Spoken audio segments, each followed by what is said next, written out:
This podcast is sponsored by nobody. Hey dudes, welcome to Splat from the Past, the only 80s themed horror and sci-fi show where things can get totally radical.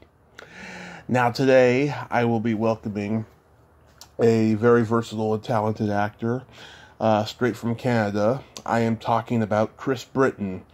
Chris had tiny roles, uncredited roles I should say, in David Cronenberg's The Brood and Scanners back in the day.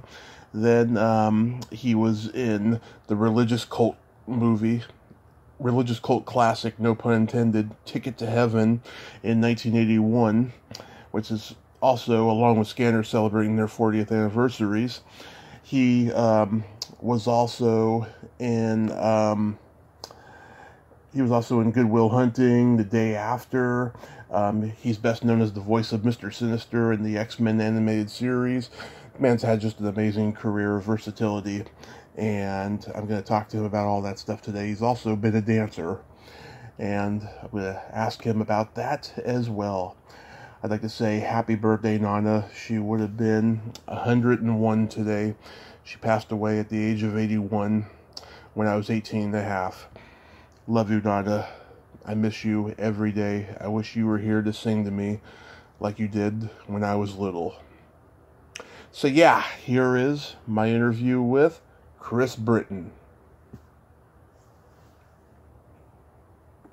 Hello. Good afternoon, Chris. Welcome to the show, sir. How are you today? I'm very well, Tommy. How are you? I am spectacular. This is such a great honor. Thank you for taking the time today. Well, thank you for your interest. That's fabulous. Absolutely. So, going back in time, did you gravitate toward acting early on in your childhood? It wasn't really till I was around 17, 18, around that time. And in Toronto, I started studying acting with a teacher at night. And then I became involved with a dance company, a modern dance company, for a year and a half. And then I decided to audition for the theater program at York University in Toronto, and I was admitted. And in the dance program, and then I switched to the theater program in my second year and did 4 years altogether. And that's how it kind of evolved. But I don't know if I thought about it before the age of 16. Mm-hmm. I'm sure, like most young teens, and, if you're around the age of 10, 11, 12, I remember, just loving television, watching all the series at that time. And, I always thought that was a great medium, television and film. And I think my exposure to theater really didn't happen until I was in my mid-teens. You had never done at least a school play when you were younger? No, not at all. Never did that.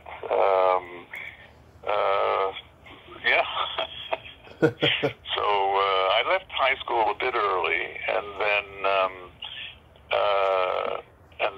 I got my grade 12, 13 equivalency, and that's how I was able to get into university. So I never went through, the high school drama classes or anything of that type. Yeah. As a matter of fact, one of my first years in university, I was with the art program. I thought at one point that I would be a fine artist, but when I looked around the class and discovered that there were people there who had just amazing natural talent, which I didn't have. I had a certain level of talent, but not the talent that I thought that I could, have a career with. Right. I was reading about dancing. You were in the Judy Jarvis dance company. Are you trained in all types of dancing? Well, my first initial foray into dance was modern modern dance. And Judy, she's no longer with us, but she was a solo performer. She had studied in Germany. She was from Ontario. She had studied in Germany with a famous teacher named Mary Wigman, and she came to Toronto and did a solo show of about 10 dances, 10 solo dances, and I went to see it, and it was fantastic.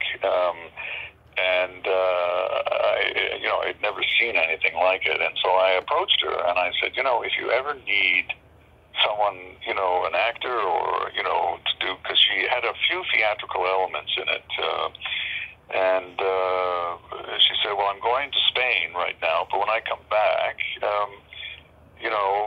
we'll be in touch. And so she invited me to her dance classes, and I got to tell you, if you were interested in modern dance in 1969, 70, and male, you were rare. So, fortunately I could move fairly well and was quite flexible and I guess somewhat graceful, and I took classes for quite a long time, and I became a member of the company. I think there was really, in most of the performances, I was the only male amongst, sort of 10 women dancers. And then from that, I went into York University. I was with her for about a year and a half, I'd say. And she was quite influential in Toronto. She had there was the Martha Graham School, and then there was, sort of modern dance that Judy taught. Nice. So you attended York University and got a BFA in theater. Did any of your classmates there go on to become successful in acting? As a matter of fact, there were about, out of 40 who started in the first year, there were about 8 of us who graduated. And there are a few. Sarah Botsford is an actress who lives in California. I've been trying to get her for a while. She's still in the business. Keith Batten, who is a director. Let me just think. Louis Bowmander, who is a wonderful acting coach in Toronto. Right. So there are a few of us who remained in the business, and a number, I think, a few dropped out. If you're in it by the time you're 35 or 40, I think you're in it for the long haul. Yeah, I agree. I absolutely agree. So from there, you went to New York? Let me think now. No, I went right into... I did a season at the Shaw Festival, and then I did 2 seasons at the Stratford Festival. Right. And then I did some regional theater, and then in 1981, I went to New York. 81, I would go back and forth from Toronto to New York, and did a play at the Hartford Stage, and then did a play off Broadway, I guess, in sort of the same space as, in the same sort of across the courtyard from the Public Theater. Blue Man Group used to be a resident in this theater that we did Taming of the Shrew.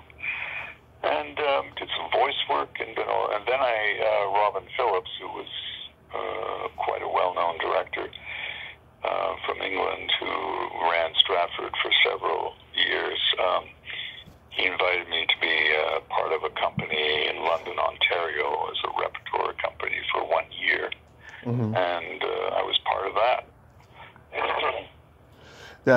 Did you run into any classmates there in New York that went on to become successful?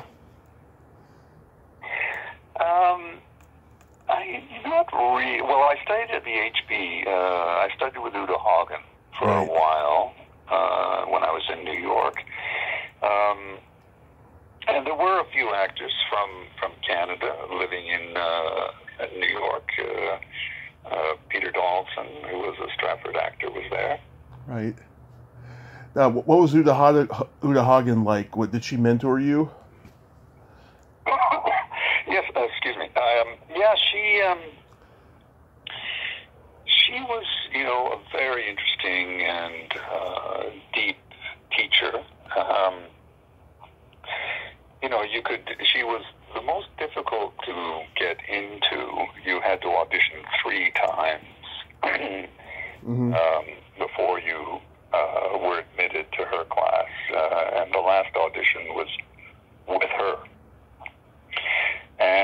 But she was the least expensive in New York, and so I was, taking the classes. You could go, I think it was once or twice a week, and you could get up in front of the class and do a scene every week, or you could just choose to sit a week out. And she was always, she had a love of actors, and she was just very, very learned, very insightful. Made you feel that you could do your best work.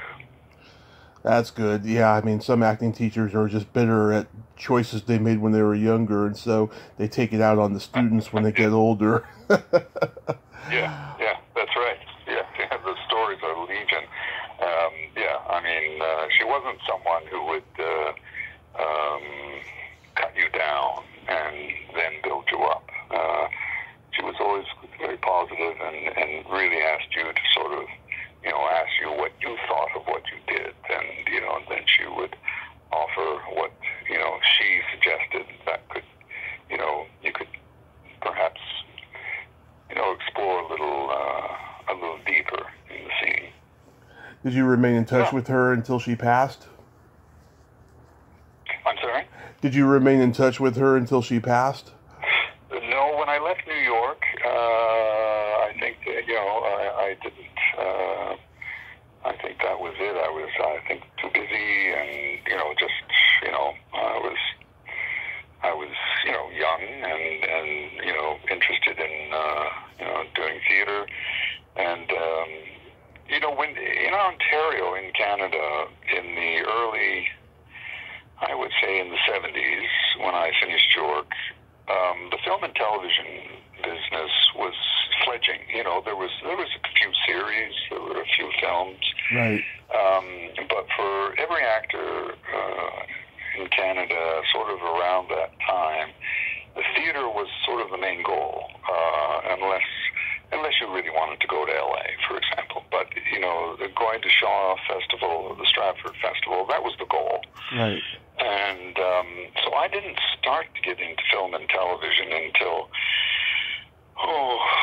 the mid '80s, I'd say, when I came back from New York, and it was theater was kind of where you sort of learned your craft. Nice. So you have uncredited roles in 2 David Cronenberg classics, The Brood and Scanners. How did you get involved with those? Yes. Well, David,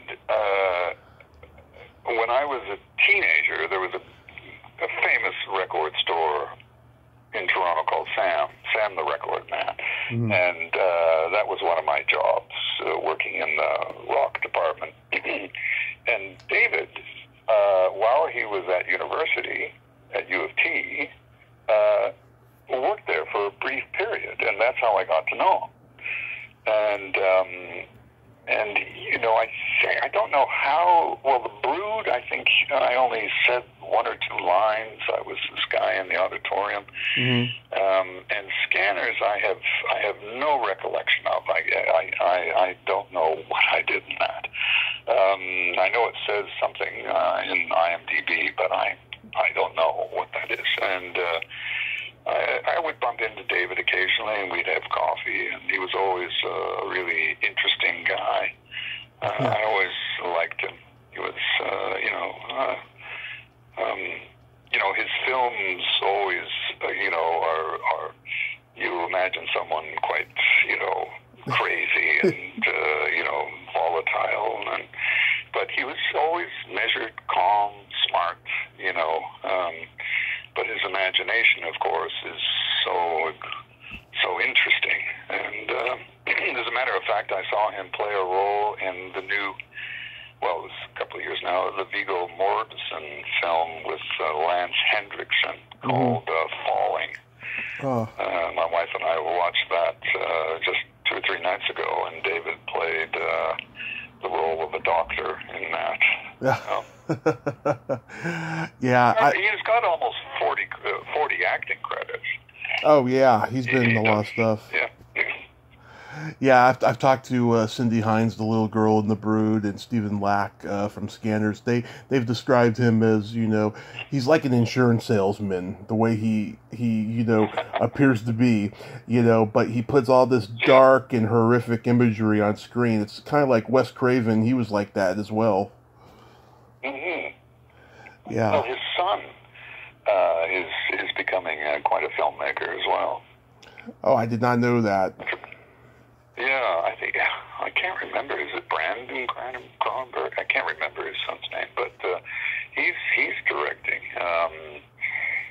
Because a friend of mine, an actor who's no longer with us, when I think his son went to York University film program, and this is going back, 15 years or so, maybe even more. And he was doing a student film, and he asked my friend to be in it. And it was photographed so well and it was such a good scene that my friend used it for his demo reel. He had talent way back in university days.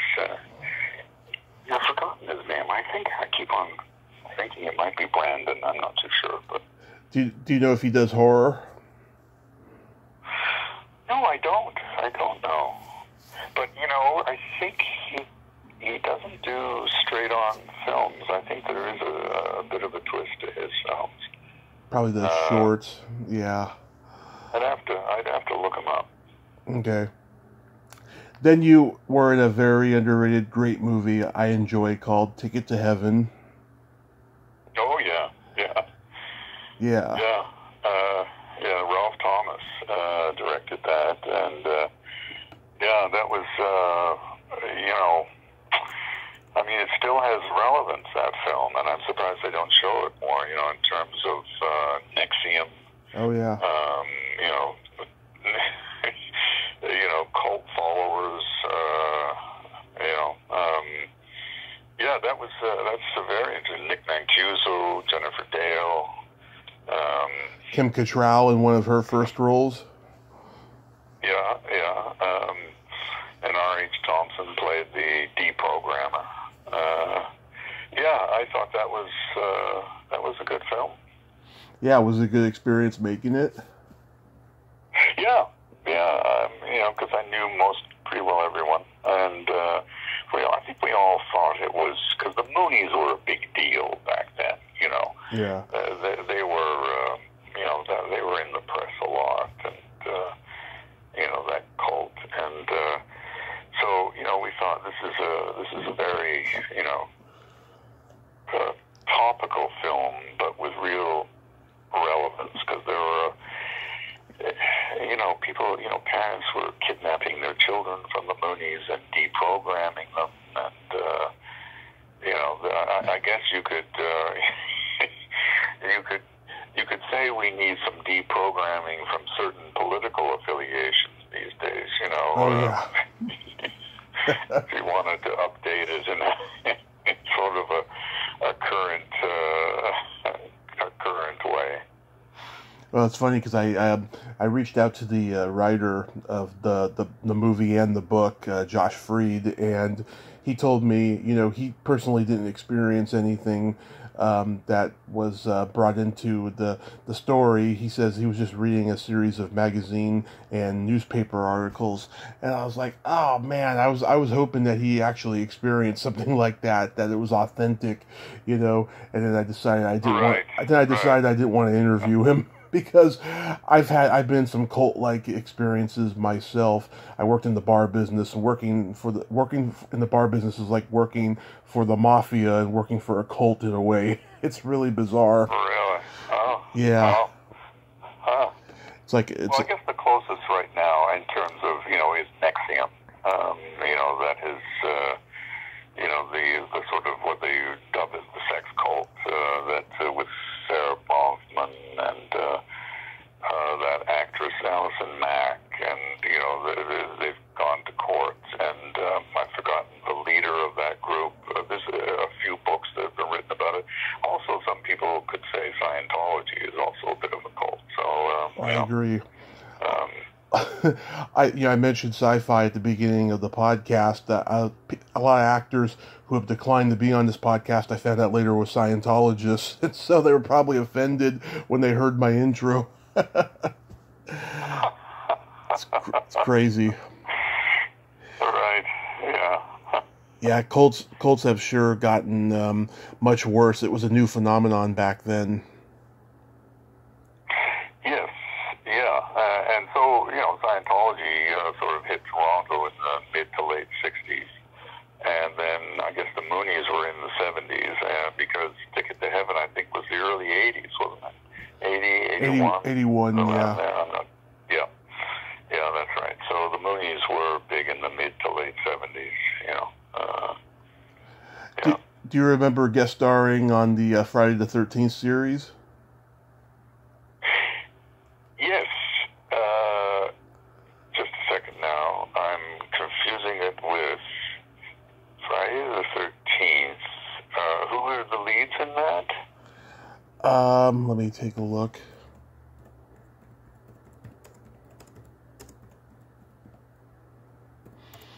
Yeah, because it was the horror anthology version of the show.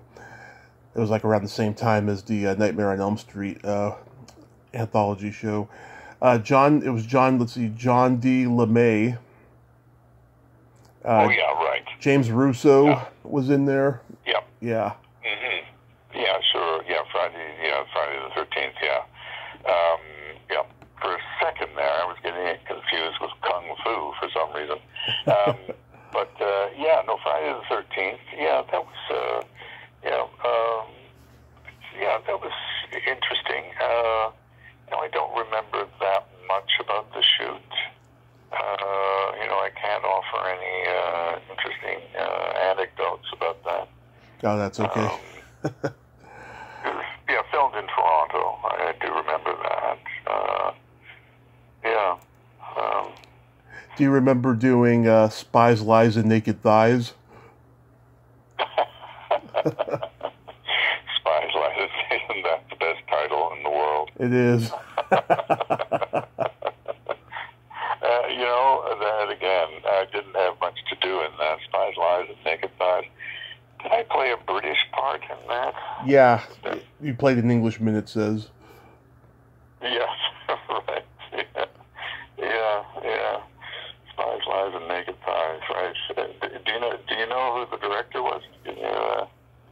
Yeah, let me take a look. I'm old enough to remember when this aired on NBC. Oh, it was James Frawley who died not too long ago. Oh, right. Yeah, no, I really don't remember that much about that. Spies, I remember the title more than anything else. Yeah. Just, How about, it has go ahead. It has a certain ring to it, doesn't it? It does. It's a very clever title. How about Michael Anderson's Millennium? Well, that was interesting. He was a lovely guy, and Millennium. I played. It was heavy on makeup and props because there was a few of us, about 4 or 5 of us, who were in these pods, these sort of 6, 7 feet sort of glass upright pods, and I don't remember the story that much, but it was I always remember the visual aspects of it, and it was quite interesting, and he was a lovely guy. I really enjoyed working with him, and I think it was quite a few days on that shoot. There was Brent Carver, I remember, was in it. Chris Christopherson. What? Yeah. Cheryl Ladd, Daniel J. Travanti. Yes, Cheryl Ladd. I think she was the person in the scene talking to us who were in these pods, and I don't know how it would hold up today. You know, I don't think I've seen it recently.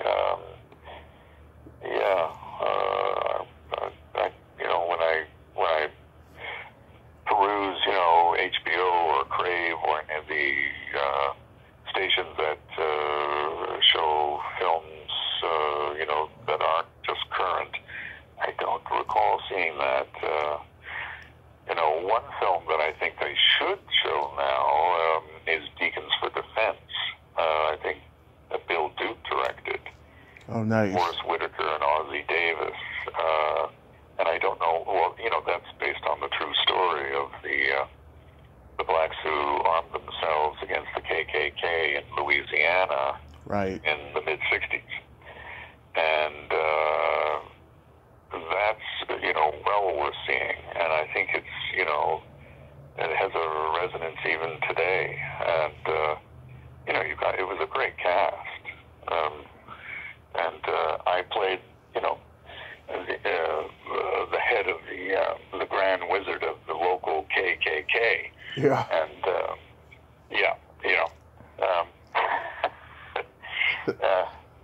I had a wonderful scene with Forrest Whitaker at the end. And,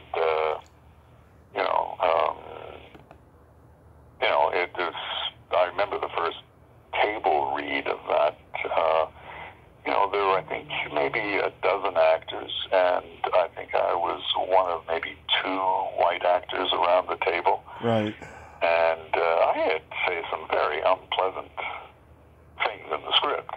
And I remember Ozzie Davis was sitting beside me, and, there was a man who marched with Martin Luther King, for God's sake. And, I was well aware of that, and I remember seeing, I was saying these horrible things, and I remember out of my periphery, I could see him sort of leaning back and taking a good look at me, and I thought, oh my God. And I was sort of, I became quite nervous, because it was very unpleasant to say these things. And, and I looked up at the head of the table, and Bill Duke, he's 6'6" or whatever he is, he was the director. And he's laughing away, He's he's finding my discomfort so quite funny, Forrest Whitaker was sitting across the table from me, and Yeah. Wow. Yeah, but that's a film that should be seen, and Deacons for Defense. It's quite an interesting film and a good cast. Sounds like it. Yeah, I'm gonna definitely check that one out. Another great movie you did was Good Will Hunting. Yes, well, that's an interesting story. I mean, I only had 3 or 4 lines in it, and I'll tell you, my agent. I remember this clearly. My agent called me and she said, they want you to come in and read for this. And Chris, there's only like 3 or 4, 5 lines or whatever. And I said, well, no, I don't want to do that. And I said, but who's directing? And they said, Gus Van Sant. And I said, oh, okay, I'm going in. I'll go in for that. And no one knew who Matt Damon was, or who else is in it? Ben Affleck. Yeah, Ben Affleck. They weren't known at that time. Nope. And I read the script. I got they sent a copy of the script, and it didn't leap off the page. I got to tell you, and I thought, it's a nice story. Some great scenes in it, and of course everyone knew, Robin Williams, of course. But then when you saw the film, it was a wonderful film. Yep. It just shows you what a director and a cast can do with a script. The potential of a script to be fully realized sometimes takes, be in the hands of a director and a cast to really bring the life and soul of the script to life. And it's still it still stands up, that film. I mean, it's a wonderful film. It sure is. Yeah. And I'm always very, even though I didn't do much in that film, I'm always pleased to be that I was a part of it. Oh yeah, and Kevin Smith and Scott Mosier executive produced it. I mean, it had a lot of great talent attached to that movie, and it's one of the rare times Robin was ever speechless is when he won the Academy Award. Yeah. Well, then I worked with him. I had a couple of lovely scenes with him in Final Cut. Mm-hmm. Which, when you read that script, you thought, this is an interesting script. But it didn't receive the notice that it should have. It sort of ended up becoming, instead of a very interesting sci-fi plot, it became sort of a thriller, a sort of a murder thriller kind of thing at the end. And I think they missed that opportunity. And the director, Omar Naim, I think, a young guy, he wrote the script and he directed it. And, he got this fantastic cast with Robin and Sereno and James Cavell. And it was a wonderful idea, about having to implant when you're born. Right. A chip into your eyes, into your brain, that would record every minute of your life. And Williams plays the cutter who edits that when you die into a memorial film of your life. But then he witnesses a murder. And that's how the plot evolves. It was a bit before its time because, the talk of chips being implanted into one's arm and into, your brain is becoming much more common. And I thought, it was a very interesting script, and Williams was great. And we also bonded over bike racing because he was a big bike racing fan. And, and I used to bike race when I was in my teens. And so I knew of a great indoor wooden track that I knew he would be interested in going to, and he did. And, he was a wonderful guy, very calm, very, tragic loss. Lovely man. Tragic loss to the world for sure. How about the Day After Tomorrow? That film is played a lot. And I haven't seen it in years, and I was flown from Toronto to Montreal, and I only had, I think, 1 or 2 days, and I had a bit of a dialogue with Dennis Quaid. The wonderful thing about that is at the end of the day, Dennis came up to me and he said, "Great working with me." And he laughed and I laughed, and I thought that was just a funny line, Yeah. And he was a good guy, and Roland Emmerich, he's a genius. A very interesting director. Yeah. So what made you get into voiceover? Well, I think people just told me that I should get into it, and I thought, and I put together my first commercial kind of, at that time, you put it on a cassette tape. Mm-hmm. I think I did that, my first one in 1979, 1980, and a number of actors were starting to do it at the time that I knew, and it seemed like the money was fairly decent, and I get asked a number of times about what advice I would give for young actors, and I would say do everything. had to do it over again, I would take classes at Comedy Workshop, Second City. I would add that to my resume. I think actors should do, if they can, do voiceovers, animation. Right. I used to do on-camera commercials when I was much younger. I haven't done them in 30 years.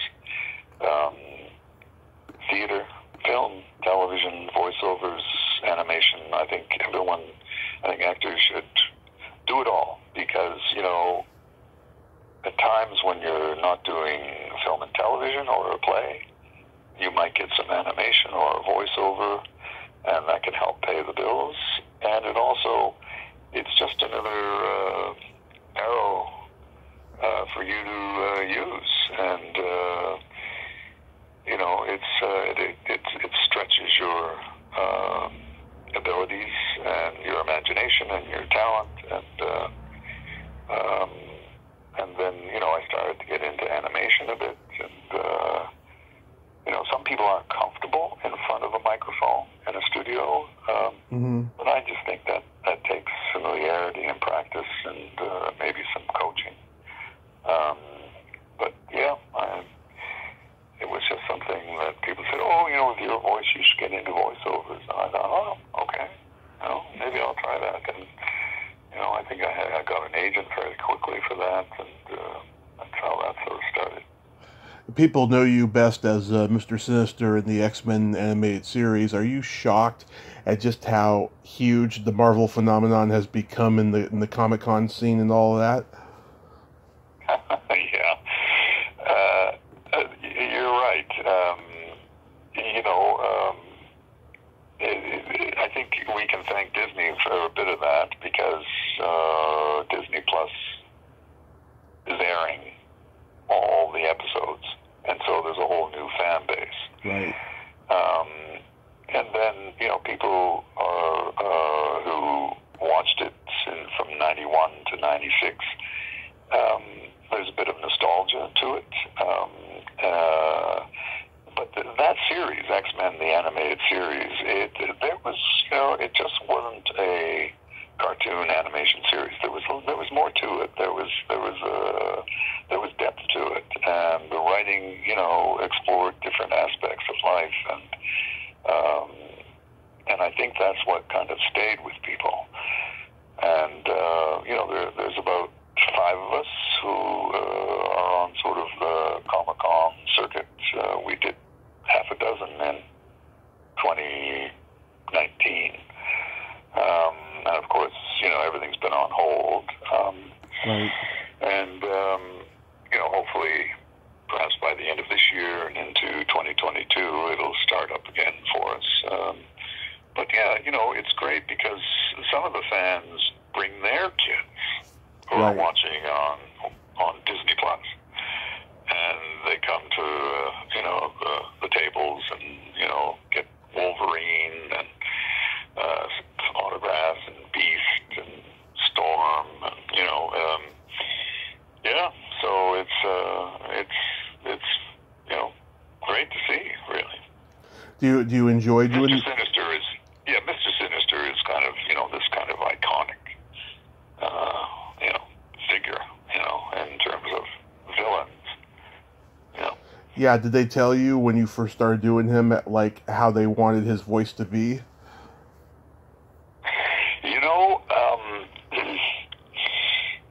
What's interesting, they were all recorded in Toronto. Mm-hmm. The producers, pretty well, all from LA, and the writers. And they quickly discovered through auditions that they needed actors who had a bit of could elevate the text, not overact it, but just to sort of elevate it, to bring a life to it, that, a flat read or just a natural read wasn't doing it. And so a lot of the actors in Toronto, myself included, had a theatrical background and, had experience in voiceovers. And, I probably saw the drawings, the initial sketches and drawings, and, the text probably, spoke to me, and I think that's how that came about. I don't recall any specific direction because that was a long time ago. But I'm sure there was some, and I think some of the recordings were done solo, like you did your lines, and then someone else did their lines, at a different time. Yeah. But sometimes with animation, you're all in the same room. But I don't recall specifically for Mr. Sinister. Did you ever meet Stan Lee?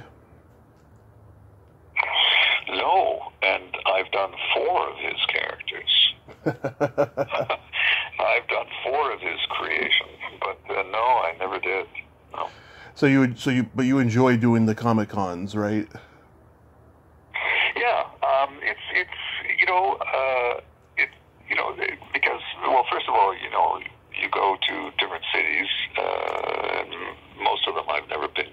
I'd never been to New Orleans or Albuquerque,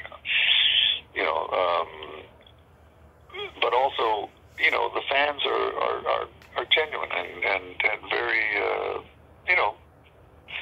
supportive in a way. They're so grateful for the opportunity to say hello and get an autograph and to chat for a bit, and they're good fans, and yeah, it's always interesting, and it's only for a weekend, 2 days, sometimes 3, so it's fine, and the group of us who are on this sort of circuit, we all get along well, and it's a chance to hang out, and and sometimes you meet the other people who are there, who are invited to the conventions, and That's so awesome. So do you have any upcoming projects that you could mention? Well, I'm doing another episode of Lock and Key. I did 1 for season 1. I did 2, 3 episodes for season 2, which hasn't been released yet. It's, I think, in the fall. And then for season 3, I know I'm in 1 episode coming up. So I'm shooting that in Toronto in 2 weeks. Nice. Do you have any upcoming? Do you have any upcoming convention appearances? Well, because of the pandemic, everything's on hold. We're kind of playing it by ear because, being in Canada and crossing the border back and forth, until things have calmed down, because everyone lives in Canada, the Voices, right? So, people don't want to quarantine.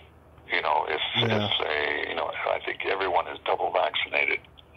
But it's if coming back, some people, might still have to quarantine. I don't know what the rules are, and it can change from province to province. I think Horrorama... Oh, go ahead. Well, yes, the horror ones seem to be going full blast. Yeah. But I think, this is just my opinion, considering, that the COVID cases have had a real spike in the last month in the United States. There's not enough people that are still vaccinated who aren't vaccinated. I think it's a risk, and I think it's best to be cautious. They say now, the medical experts are saying there's a pandemic among the unvaccinated. So, the majority of people who are entering the hospital are unvaccinated. So you have to be careful. Sure, you could do social distancing and wear a mask at the conventions. You could do that. But, I think, we're hoping, we're looking at sort of the fall, or, later in the year, or 2022. Let's hope. And let's hope you get to come to California so I can eventually meet you in person. Yeah. Yeah. Well, I might be there in December, January. We could, that's possible. Whereabouts do you live in Los Angeles? Well, actually, I live in Redding, California, which is between San Francisco and Sacramento, but I go out to all different parts of California. Oh, I know Redding. Yeah. Oh, yeah. Yeah, because we drive from Vancouver. Exactly. Right down the I-5. Exactly. Yeah. Well, Chris, I thank you so much for coming on today. No, you're welcome. It's been a pleasure. And, I'm glad you're doing all these interviews. And, it's for people who are interested in listening to them, it's another portal into this world. Yes, it's been quite a ride for me the last 4 years, and it's going to keep going for as long as it can. Well, you have yourself a great day, and please be safe. Yes, and you too. All right. Thank you. Thanks, Tommy. Absolutely. All right. Bye-bye. Bye-bye. Bye-bye. Well, there you have it. Chris Britton. Ain't he a cool dude? What a nice guy, huh? It was great to talk to him, and hopefully get to meet him at a convention someday. Well, until next time, this is Tommy Throwback Kovac saying, there's no shame in living in the past, because the present sucks. Later, dudes.